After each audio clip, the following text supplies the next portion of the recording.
Senhores telespectadores, como certamente repararam, o nosso programa não teve nenhuma interrupção. Todas as semanas, à hora marcada, lá estava ele. Bom, eu é que na realidade fiz umas pequenas férias. Fiz umas férias porque, como já havia uns programas adiantados, foi-me possível retirar uns dias para mim. E queria-lhes falar nisso. É que nesses dias eu tive a maior compensação que podia ter nestes programas. Eu fui ao Rio de Janeiro. Fui ao Rio de Janeiro, várias razões, mas uma das grandes era que eu não queria deixar passar estes 500 anos do descobrimento do Brasil sem ir lá prestar a minha homenagem àquela grande nação que é o Brasil. Era um dever quase de consciência. Bom, aproveitei um convite de uma instituição portuguesa e lá estive. Ora, o que me aconteceu foi isto. No Rio de Janeiro, onde eu julgava que já não conhecia ninguém, eu estive lá em serviço, como sabem, mas isso foi há mais de 25 anos. Pensava que já não conhecia ninguém.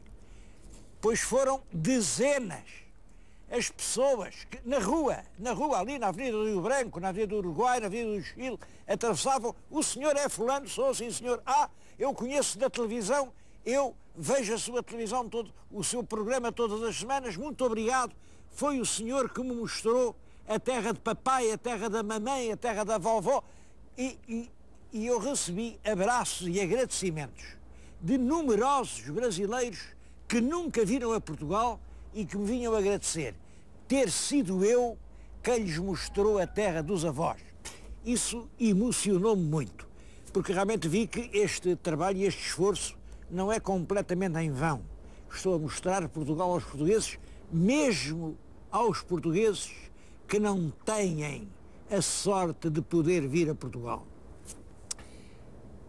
Além disso, acho que esta homenagem ao Brasil é inteiramente merecida. Como sabem, passaram os 500 anos e eu penso, e acho que toda a gente pensa, que a data não foi comemorada com aquela alegria, com aquela grandeza que merecia. A descoberta do Brasil é um dos momentos mais belos da história de Portugal. Nesta grande batalha da nossa vida na história, o Brasil é uma das nossas mais belas vitórias. Nós conseguimos ser uma das maiores nações do mundo, das mais progressivas, das mais humanas. Aquilo é obra nossa. Eu bem sei que discute-se muito. Não foram os... Até houve lá um pateta que disse que... Eu não vou dizer o que é que ele disse, porque se não sabiam logo que era o pateta, não quero problemas. Mas disseram-se muitas tolices, que não foram os portugueses. Bom, senhores, em que língua é que eles falam? Acham que eles falam chinês? Acham que eles falam jugoslavo? Eles falam português. O que a gente fez no Brasil foi só isto. O Brasil. Aquele Brasil, com as suas câmaras municipais, com as suas misericórdias, com as suas instituições, com aquele seu espírito de simpatia. O Brasil é obra dos portugueses. E acho que é justo termos um bocadito de orgulho por termos ganho essa batalha. Tenho aqui umas outras coisas para responder. Aqui o senhor Vítor Rodrigues manda uma comunicação em que me interroga sobre a origem da palavra Macau, porque ele sempre ouviu dizer aos chineses que Macau vinha disto. Quando os portugueses chegaram lá, não sabiam onde estavam e perguntaram: que terra é esta? Que terra é esta? E os chineses não percebiam português, obviamente, e diziam: não compreendemos, não compreendemos. Ora, não compreender diz-se Macau. E, portanto, o Macau quer dizer o não entendemos. Não é nada disso. A palavra está registada no século XVI, não é Macau, é Amacao. Ama é uma divindade, como já lhes expliquei. Cao quer dizer porto. Aqui era o porto da divindade Ama. Depois os jesuítas deram-lhe uma volta muito inteligente. Disseram que aquilo era o porto do santo nome de Deus de Macau, porque Deus pode ter muitos nomes, tem todos os nomes que nós lhe dermos. Deus é o mesmo, os nomes é que são diferentes. E, portanto, Macau era o nome que os chineses davam a Deus, nós adotámos o nome daquela divindade e daí vem o santo nome de Deus de Macau. Portanto, penso que o meu amigo Victor Rodrigues, o que lá ouviu dizer aos seus amigos chineses é tolice. O que está documentado é o que eu acabo de lhe dizer. O senhor António Pena manda-me também um fax a dizer que procurou por todas as livrarias o livro de um tal Almeida Ribeiro, que eu indiquei aqui no programa, falei aqui no programa, no livro de um Almeida Ribeiro sobre topografia portuguesa, porque não o encontrou. Pois não admira, porque eu não falei em nenhum Almeida Ribeiro. Falei num grande sábio, felizmente ainda vivo, o doutor António de Almeida Fernandes, é aqui de Tarouca. Olha, é o autor da Tarauca Monumenta Histórica. A obra são questões de toponímia portuguesa e o nome é António de Almeida Fernandes. Satisfeito o engano. Bom, e já agora quero explicar porque é que lhes vim falar nisto aqui. Acho que já reconheceram que estamos na Régua, o grande rio da nossa frente é o Rio Douro. Vim aqui para lhes falar do vinho do Porto, porque o vinho do Porto tem isto de semelhante ao Brasil. Também foi uma grande batalha que nós fomos capazes de vencer. E é nisso que lhes vou falar.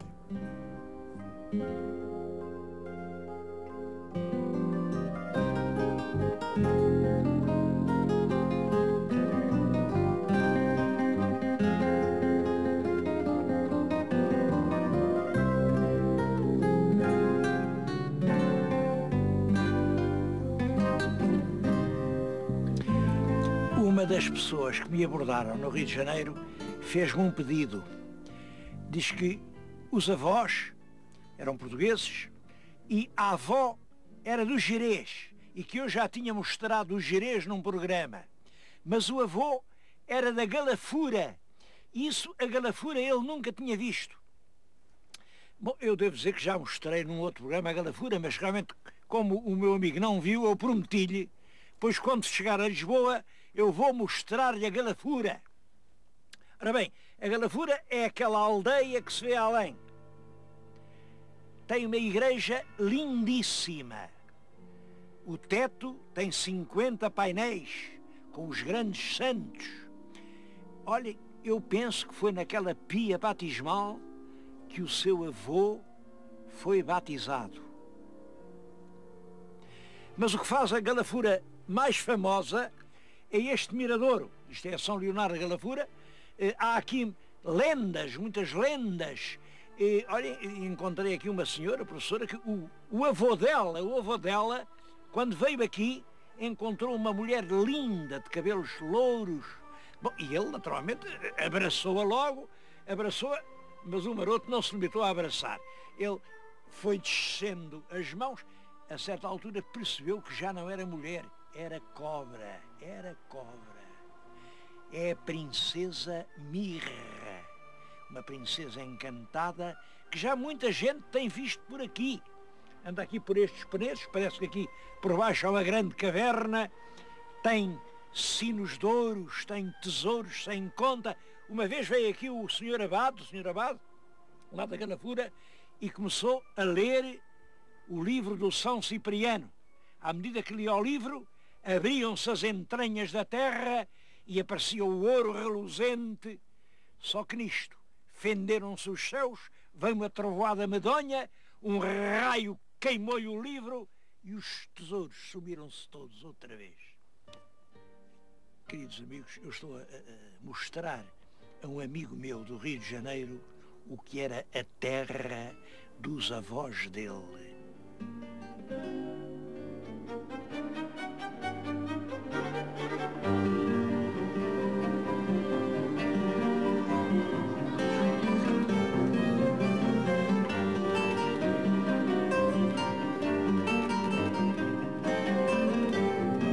A história da cidade, do peso da régua, é realmente interessante. Logo este nome, peso da régua, é assim um nome a gente fica com a ideia de uma régua que tem um peso. Não é nada disso. O que acontece é que havia aqui um lugar deserto, mas onde passava uma barca, e esse lugar há muito tempo, no tempo dos romanos, tinha tido uma vila romana que era a Vila Regula. Em latim, régua dizia-se regula. Vila Regula, por qualquer razão. Bem, e ficou sempre o lugar da régula. Era ali que passava uma barca para cá e para lá, que fazia a passagem dos peregrinos que iam para Compostela. Portanto, ligava a Beira Alto ao Douro. Era ali, mais ou menos onde agora estão aquelas pontes, era ali. Lá mais para cima, na altura, onde vêm ali os montes, ficava uma aldeiazita chamada Peso. Peso, isso vinha também do latim penso. Penso, onde se comia. É daí que vem pensão. Pensão. O penso aplicava-se sobretudo ao alimento dado aos animais. Os animais, depois desta longa viagem, chegavam aqui, precisavam de descansar e comer. Era ali a terra do penso. Bom, e eram dois lugares, lugar da régua, sem ninguém, uma aldeola pequenina lá em cima, mas isso já com uma paróquia, uma freguesia, que era ao peso, até que, isto já depois do terremoto de Lisboa, o Marquês de Pombal resolve chamar a si a solução da questão do vinho do Porto. Essa história do vinho do Porto estava a ser uma vergonha. Porquê?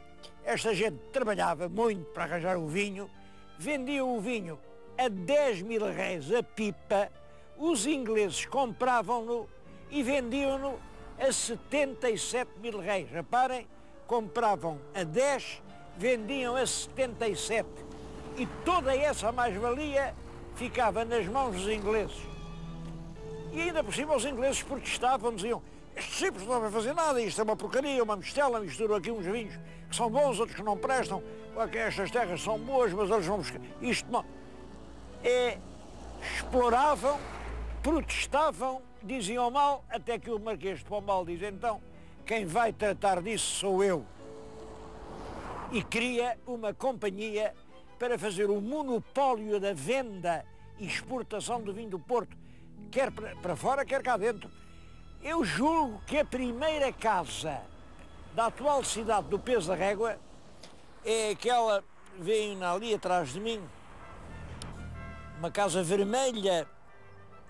Aquilo é a sede da companhia instituída pelo Marquês de Pombal para monopolizar, disciplinar e aperfeiçoar o comércio do vinho do Porto. Bom, a verdade é que ele começou por dizer quais eram as terras boas, quais eram as terras más, fez uma demarcação.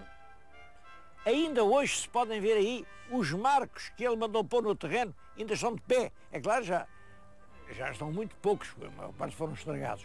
Mas vêm-se alguns, lá está com os números, a dizer qual era a terra boa para o vinho do Porto.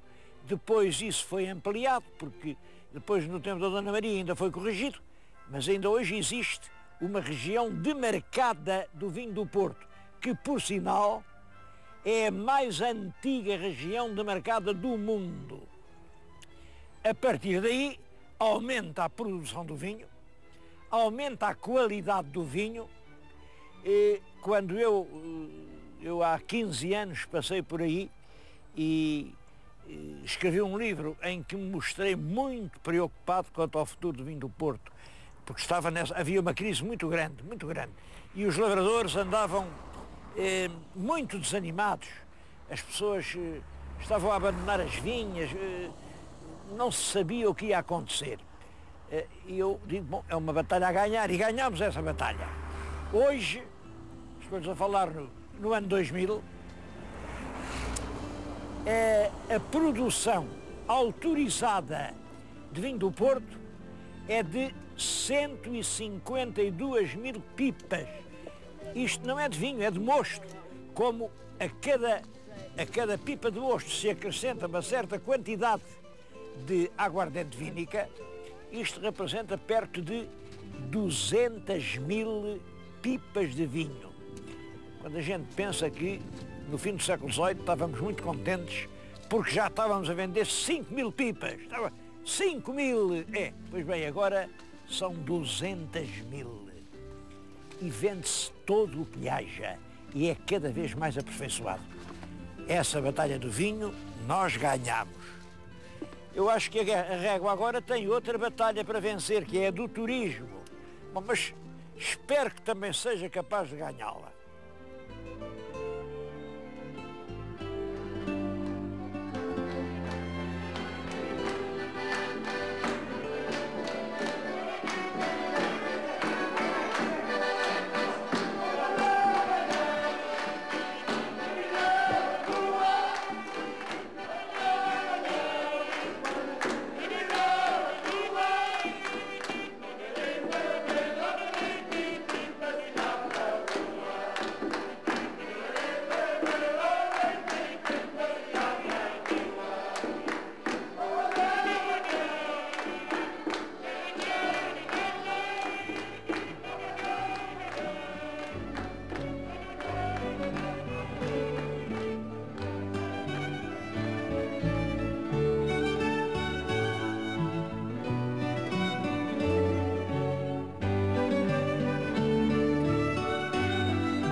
Que o turismo aqui conta com dois grandes valores.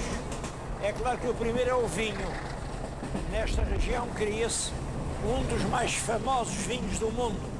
E toda a gente já ouviu falar nele, o vinho do Porto.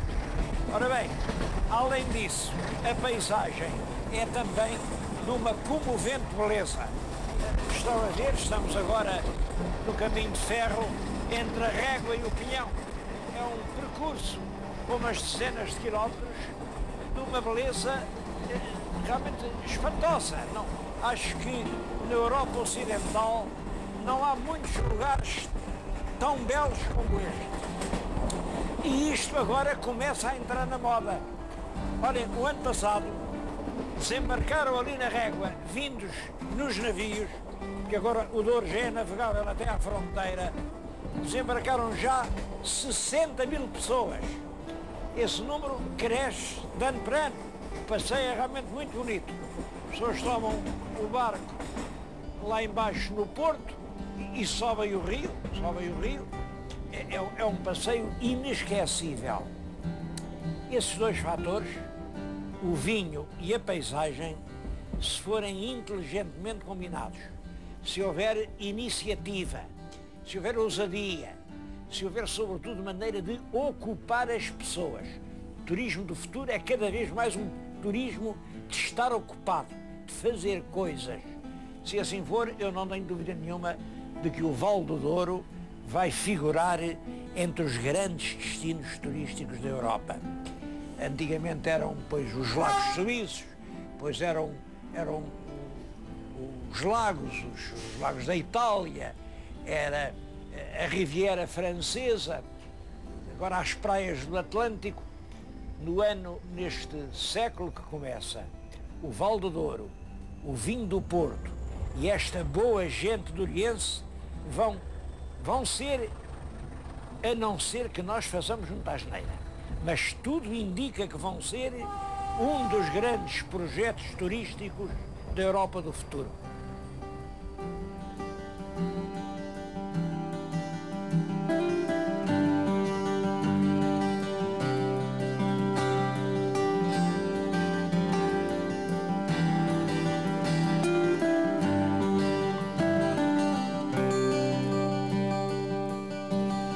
a silhueta mais característica do Rio Douro é, com certeza, o barco Rabelo. Eu estou-lhes a falar num barco Rabelo, aqui, ancorado, estou no Pinhão. É um barco que não é dos maiores.